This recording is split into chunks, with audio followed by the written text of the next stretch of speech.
Hello दोस्तों, कैसे हैं आप लोग। स्वागत है आप सभी लोगों का आप सभी के अपने चैनल सपोर्टिंग आप फार्मेसी में। दोस्तों, आज का ये वीडियो आप सभी लोगों के लिए बहुत ही महत्वपूर्ण होने वाला है, क्योंकि आज के इस वीडियो में आप लोगों को बताने वाला हूं कुछ ऐसे इंजेक्शन होते हैं जो कि कभी भी उनको एक साथ मिला करके नहीं लगाया जाता है। तो कौन कौन से ऐसे इंजेक्शन होते हैं जिसको कभी भी एक साथ मिला करके नहीं लगाया जाता है, उसके बारे में आप लोगों को पूरा का पूरा डिटेल नॉलेज एक ही वीडियो में देने वाला हूँ। तो दोस्तों, आज का वीडियो बहुत ही महत्वपूर्ण है। अगर आप मेडिकल के छात्र हैं, प्रैक्टिस करने वाले छात्र हैं, तो आप सभी लोग कोशिश करना कि एक बार इस वीडियो को पूरा जरूर देख लेना। दोस्तों, अगर आप लोग को इसके बारे में थोड़ा बहुत नॉलेज है भी, तब भी आप कोशिश करना कि एक बार इस वीडियो को पूरा देख लेना, क्योंकि इस वीडियो में पूरा डिटेल आपको बताऊंगा। तो चलिए दोस्तों, वीडियो को स्टार्ट करते हैं बिना देर के हुए। लेकिन स्टार्ट करने से पहले एक महत्वपूर्ण सूचना यह है कि सपोर्टिंग ऑफ फार्मेसी के इस चैनल पर यह वीडियो बनाया जाता है केवल और केवल मेडिकल छात्रों के नॉलेज के लिए। कोई भी दवा अपने से ना इस्तेमाल करें बिना डॉक्टर के सलाह के।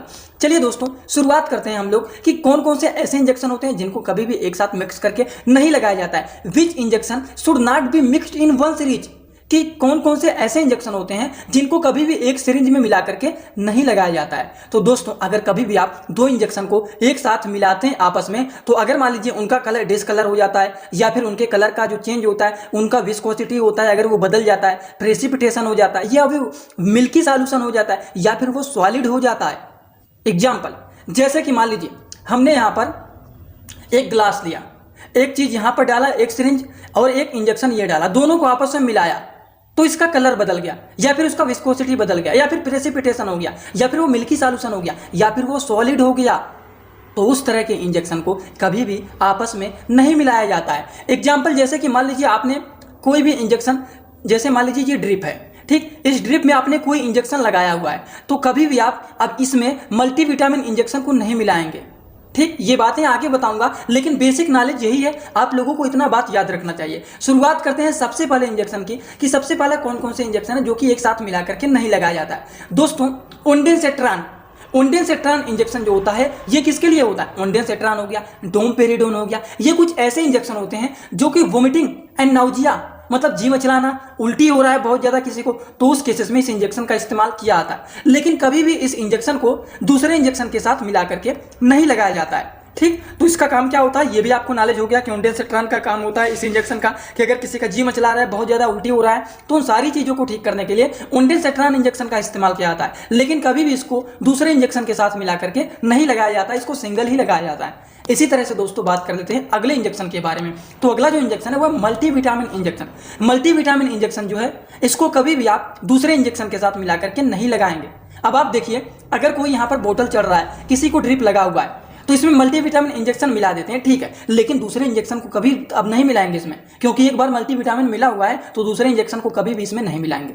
ठीक, तो ये बातें हो गई। मल्टीविटामिन इंजेक्शन का काम क्या होता है, हमारे शरीर में कमजोरी हो रहा है, बहुत ज्यादा थकान महसूस हो रहा है, शरीर एकदम कमजोर जैसा फील हो रहा है, तो उस केसेस में लगाया जाता है, जिससे हमारा शरीर मजबूत रहे, इसीलिए लगाया जाता है मल्टीविटामिन इंजेक्शन, जिसको कभी भी किसी भी दूसरे इंजेक्शन के साथ मिला करके नहीं लगाया जाता है। इसी तरह से दोस्तों, चलिए बात कर लेते हैं हम लोग अगले मेडिसिन के बारे में। अगला जो इंजेक्शन है वो है डायनापार इंजेक्शन। डायनापार इंजेक्शन जो होता है, इसका शार्ट नेम होता है डाइक्लोफिनेक सोडियम इंजेक्शन, जो कि 75 mg का ये इंजेक्शन है। इसका काम क्या होता है, ये एक प्रकार का दोस्तों पेन किलर इंजेक्शन होता है, दर्द को ठीक करने वाला इंजेक्शन होता है। अगर किसी के शरीर में बहुत ज्यादा दर्द हो रहा है, तो उस दर्द को ठीक करने के लिए डायनापार इंजेक्शन का इस्तेमाल किया जाता है। तो डायनापार इंजेक्शन पेन को ठीक करने के लिए लगाया जाता है। वहीं पर जो होता है टिटनस इंजेक्शन, अगर मान लीजिए किसी को लोहे वोहे से कट जाता है, कहीं पर चोट लग जाता है, ब्लड निकल जाता है, तो उस केसेस में टिटनस इंजेक्शन को लगाया जाता है, टीटी इंजेक्शन जिसको बोलते हैं। ठीक, तो कभी भी इन दोनों इंजेक्शन को आपस में मिला करके नहीं लगाया जाता है। ठीक, तो ये कुछ ऐसे इंजेक्शन होते हैं जिनको कभी भी आपस में मिला करके नहीं लगाया जाता है। समझ गए आप लोग, किसी कोई डाउट तो नहीं है।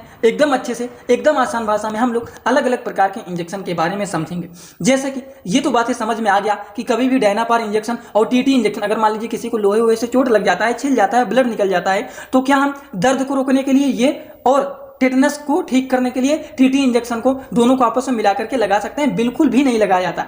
अगर दर्द बहुत ज्यादा हो रहा है तो आप ये लगा देंगे, अगर मान लीजिए लोहे वोहे से कटा हुआ है तो टीटी इंजेक्शन लगा दिया जाता है। ये नहीं कि दोनों को आपस में मिला करके एक साथ लगाया जाता है, तो ये आपस में मिला करके नहीं लगाया जाता है दोस्तों। इसी तरह से अगला जो इंजेक्शन है वो है डायनापार इंजेक्शन और रेनिटिडिन इंजेक्शन। रेनिटिडिन का काम क्या होता है ये भी आपको बता देता हूं, लेकिन डायनापार इंजेक्शन का शार्ट नेम है डाइक्लोफिनेक, मतलब ये एक प्रकार का पेन किलर इंजेक्शन है। अब आप कह रहे हैं कि ये तो मैंने बता दिया पेन किलर इंजेक्शन है, और रेनिटिडिन इंजेक्शन जो है ये आपका गैस्ट्रिक इंजेक्शन है। कैसे मैं आपको ये बात बता रहा हूं, तो यहां पर आइए, इसके लिए दो फार्मूला है। देखिए सबसे पहले तो आपको फिनाइक वाला बता रहा हूँ, ठीक। किसी भी दवा के नाम के लास्ट में अगर फिनाइक आता है तो वो दवाइयाँ पेन किलर दवा होता है। जैसे कि एसिक्लोफिनाक, डाइक्लोफिनाक, फिनाइक आ रहा है ना, तो वो पेन किलर है, दर्द को ठीक करने वाली दवा है। अब देखिए किसी भी दवा के नाम के लास्ट में अगर आ जाता है, क्या आ जाता है, TIDI यानी टिडीन, तो वो क्या होता है, गैस की दवाइयाँ होता है। जैसे कि रेनिटिडीन, सिमिटिडीन, नाइजाटिडीन, तो ये क्या है, गैस की दवाइयाँ हैं। तो यहाँ पर देखिए दोस्तों, डायनापार इंजेक्शन का साल्ट नेम है, डाइक्लोफिनाक सोडियम इंजेक्शन, ये एक प्रकार का पेन किलर इंजेक्शन है। और रेनिटिडीन इंजेक्शन क्या है, एक प्रकार का गैस्ट्रिक इंजेक्शन है। पेट में गैस बना हुआ है, बहुत ज़्यादा दर्द हो रहा है, तो कभी भी आप ये गलती मत करना कि रेनिटिडीन इंजेक्शन और डायनापार इंजेक्शन को आपस में मिला करके लगा दे रहे हैं, कभी भी ऐसा नहीं करना है। रेनिटिडीन इंजेक्शन को लगा रहे हैं तो केवल इसको लगाइए, या फिर इसको डायनापार को लगा रहे हैं तो इसको लगाइए, कभी भी दोनों इंजेक्शन को आपस में मिला करके नहीं लगाया जाता है। इसी तरह से कुछ और भी इंजेक्शन के बारे में जान लेते हैं, जैसे कि डायनापार इंजेक्शन को और पेंटाप्राजोल का। पेंटाप्राजोल का काम क्या होता है, ये भी गैस का इंजेक्शन है, इसके लिए भी आपको फार्मूला बताया था। जैसे कि किसी भी दवा के नाम के लास्ट में अगर प्राजोल आ जाए तो वो भी दवाइयाँ गैस की दवाइयाँ होती हैं। जैसे कि पेंटाप्राजोल, ओमेप्राजोल, नेंसोप्राजोल, तो प्राजोल आ रहा है ना सब में, तो ये दवाइयाँ क्या होता है, गैस की दवाइयाँ होता है। तो पेंटाप्राजोल इंजेक्शन जो होता है दोस्तों, ये गैस की दवाइयाँ होता है। तो अगर मान लीजिए आप क्या सोच रहे हैं कि रेनिटिडीन अगर नहीं लगाएंगे तो पेंटाप्राजोल के साथ लगा देंगे, पेंटाप के साथ लगा देंगे, तो कभी भी नहीं। आप डायनापार इंजेक्शन को अगर लगा रहे हैं तो केवल इसको लगाएं, या पेंटाप को लगा रहे हैं तो केवल इसको लगाएं, कभी भी दोनों इंजेक्शन को आपस में मिला करके नहीं लगाया जाता। दोस्तों इसी तरह से मैं आप सभी लोगों के लिए एक बुक बनाया हूं, जिस बुक का नाम है A to Z medicine book. ये जो दोस्तों बुक है, ये टोटल 600 पेज का है, जिसमें आप लोगों को टोटल 46 चैप्टर मिल जाएंगे, और साथ ही साथ आप लोगों को फ्री में पूरे बुक का 46 वीडियो लेक्चर भी मिल जाएगा हर एक चैप्टर का, जिसकी आप लोगों को मिल जाएगा मात्र 499 रुपये। ये बुक आप लोगों को PDF के फॉर्मेट में व्हाट्सएप पर मिलेगा, जो कि आप कैसे लेंगे, इसी वीडियो के कमेंट बॉक्स में जाएंगे, वहां पर एक लिंक मिल जाएगा। जब आप उस लिंक पर क्लिक करेंगे तो डायरेक्ट आप व्हाट्सएप पर पहुंचेंगे, उसी नंबर पर आपको पेमेंट करना है, वहीं पर आपको बुक और पूरे बुक का वीडियो लेक्चर भी मिल जाएगा। जो लोग लेना चाहते हैं ले सकते हैं, जो लोग प्रैक्टिस करने वाले छात्र हैं जरूर इस बुक को परचेज करें, जिसमें हजारों प्रकार की दवाइयों का नॉलेज आपको मिल जाएगा। समझ में आ रहा है ना आप लोगों को एकदम अच्छे से, किसी कोई डाउट तो नहीं ना है, कोई भी डाउट आपको नहीं रहना चाहिए, क्योंकि बहुत ही बेसिक तरीके से आप लोगों को यहाँ पर समझा रहा हूँ। इसी तरह से दोस्तों हम बात कर लेते हैं अगले इंजेक्शन के बारे में। अगला जो इंजेक्शन है ये भी जान लीजिए आप लोग कि क्या पेंटाप्राजोल और रेनिटिडीन को आपस में मिला करके लगाएंगे, जब ये भी गैस की दवा है। दोस्तों आपको बताया था ना कि टिडीन आया है, प्राजोल आया है, तो गैस की दवाइयाँ हैं। तो जब दोनों गैस की दवाइयाँ हैं, दोनों गैस की इंजेक्शन है, तो क्या दोनों आपस में मिलाना कोई आवश्यकता है, कभी भी नहीं मिलाना है। जब दोनों का एक ही काम है तो आप ये इस्तेमाल करें या फिर ये इस्तेमाल करें, दोनों में से कोई एक इस्तेमाल किया जाता है, दोनों को कभी भी आपस में मिला करके नहीं लगाया जाता है। आई होप ये भी आपको डाउट क्लियर हो गया होगा। इसी तरह से कुछ और भी इंजेक्शन होते हैं, जैसे कि पेंटाप्राजोल इंजेक्शन, एमाइका इंजेक्शन, एमाइकासिन इंजेक्शन, कभी भी दोनों को आपस में मिला करके नहीं लगाया जाता है। पेंटाप्राजोल ओंडेनसेट्रान को कभी भी आपस में मिला करके नहीं लगाया जाता है। पेंटाप्राजोल गैस की होता है, और ओंडेनसेट्रान क्या होता है, उल्टी जी मचला रहा है उसको ठीक करने के लिए होता है, तो कभी भी इसको आपस में मिला करके नहीं लगाया जाता है। ओंडेनसेट्रान एंड रेनिटिडीन को आपस में मिला करके कभी भी नहीं लगाया जाता है। रेनिटिडीन गैस की दवा होता है, ओंडेनसेट्रान नोजिया एंड वोमिटिंग का दवा, जी मचलाना उल्टी होने को रोकने का काम करते हैं, तो कभी भी इनको आपस में मिला करके नहीं लगाया जाता है। सिंगल आप लगा सकते हैं। पेंटाप्राजोल पेट में गैस बना हुआ है, पेंटाप्राजोल लगाइए, रेनिटिडीन लगा दीजिए, ठीक लगा सकते हैं। लेकिन जी मचला रहा है, किसी को उल्टी हो रहा है, तो आप ये लगा दीजिए, ये नहीं कि दोनों को आपस में मिला करके लगाएंगे, कभी भी ऐसी गलती आपको नहीं करना चाहिए। इसी तरह से दोस्तों अगर मान लीजिए यदि ड्रिप में, जो पहले बताना चाह रहा था वो आप लोग यहाँ पर देख लीजिए, यदि ड्रिप में मल्टीविटामिन इंजेक्शन लगाया गया। ड्रिप का मतलब क्या है, जो बोतल होते हैं, जो बोतल्स होते हैं उसमें अगर मान लीजिए मल्टीविटामिन लगाया गया है, और तब उस ड्रिप में कोई भी अलग प्रकार के इंजेक्शन को नहीं लगाया जाता है, क्योंकि वो रिएक्शन कर देता है। क्योंकि अगर मान लीजिए आपने मल्टीविटामिन इंजेक्शन को लगाया, ठीक, तो मल्टीविटामिन इंजेक्शन अगर आप उसमें लगा दिया है तो उसके बाद अनदर कोई भी दूसरा इंजेक्शन उस ड्रिप में नहीं लगाना चाहिए। हमेशा आपको ध्यान रखना चाहिए कि कभी भी दूसरे इंजेक्शन को आप ड्रिप में नहीं लगाएंगे, क्योंकि ऑलरेडी एक इंजेक्शन हम लोगों ने उसमें लगा चुका है मल्टीविटामिन को, दूसरे को नहीं लगाएंगे क्योंकि वो रिएक्शन कर सकता है। तो ये बात आप सभी लोगों को हमेशा ध्यान रखना चाहिए। ठीक दोस्तों, कुछ और भी बातें हम लोग बेसिक जान लेते हैं कि इतना बात तो आप लोगों ने बता दिया कि कौन कौन से इंजेक्शन को आपस में मिला करके नहीं लगाया जाता है, ये तो हम लोगों ने समझ लिया। लेकिन कुछ ऐसे भी इंजेक्शन होते हैं जिनको आपस में मिला करके लगाए जाते हैं।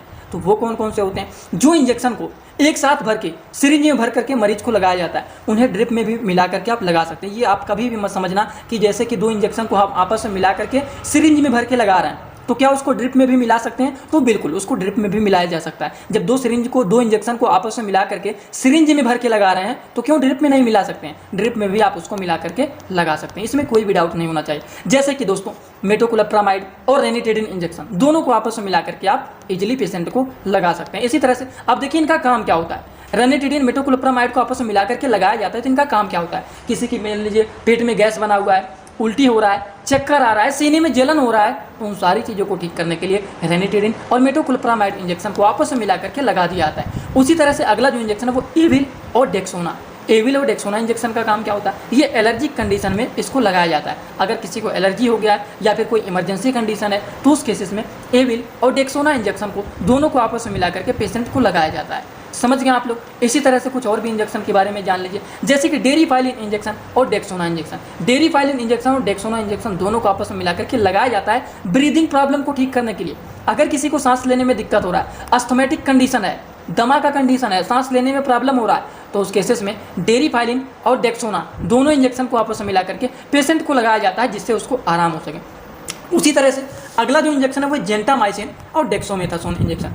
दोस्तों जेंटामाइसिन एंड डेक्सोना इंजेक्शन को मिला करके आपस में लगाया जाता है बैक्टीरियल इन्फेक्शन को किल करने के लिए। ठीक, तो ये कुछ अलग अलग प्रकार के ऐसे इंजेक्शन होते हैं जिनको आपस में आप मिला करके लगा सकते हैं, लेकिन कुछ ऐसे भी इंजेक्शन होते हैं जिनको आपस में मिला करके नहीं लगाया जाता है। समझ में आ गया ना दोस्तों आप लोगों को? तो आज का वीडियो अगर आप लोगों को ये सारी बात एकदम अच्छे से समझ में आया हो तो सभी लोग कमेंट बॉक्स में आइए और अपना फीडबैक जरूर दीजिए कि आज का वीडियो आप लोगों को कैसा लगा। जाने से पहले एक बात और, जो लोग हमसे इंस्टाग्राम में जुड़ना चाहते हैं, जुड़ने के लिए सर्च करिए सपोर्टिंग ऑफ फार्मेसी, जो चैनल का नाम है। सर्च करते ही आपको चैनल मिल जाएगा, आप वहाँ पर हमें फॉलो करके और आप सभी लोग हमसे वहाँ पर जुड़ सकते हैं। तो चलिए दोस्तों आज का वीडियो यहीं पर होता है complete. Thanks for watching video, like comment share and subscribe this channel.